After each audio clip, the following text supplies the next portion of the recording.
trade policies that weren't backed up by transportation policies. We're really trying to change that.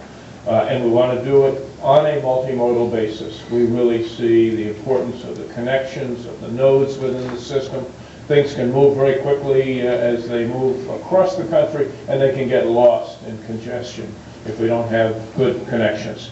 The basic things that the coalition has been supporting as we focus on these major projects are, first, there needs to be a national strategy and planning effort that says what do we want to achieve in the freight system. There needs to be a dedicated and firewalled funding mechanism.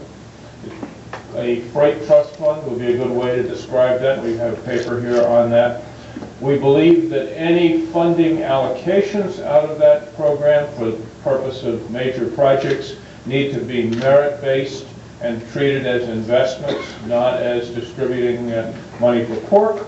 And we believe there has to be an effective partnership with the private sector to carry out the projects that are there. They serve the interests of railroads, of trucking companies, of shippers. Completed as quickly as possible. What's more important, though, is that at the end of the day, the bill adequately addresses our transportation needs and spends our money wisely. Now, what does that mean? Well, we view at ATA a good highway bill through this lens. By 2020, the trucking industry will haul over 13 billion tons of freight.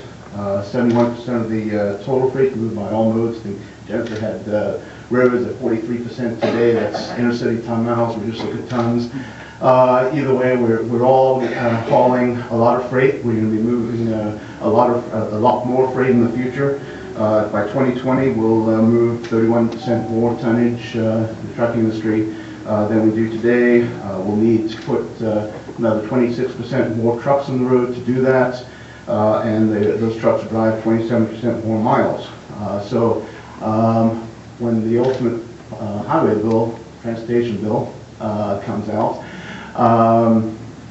we'll sort of look at it through that lens. Does the bill help us to meet those future demands? Is it worth the investments we'll be asked to make? Now we know, because the Federal Highway Administration told us so, that the top 200 or so bottlenecks around the country cost the trucking industry around $19 billion a year in lost fuel, wages, and time, and that's not even counting the impact to shippers, the costs due to late deliveries.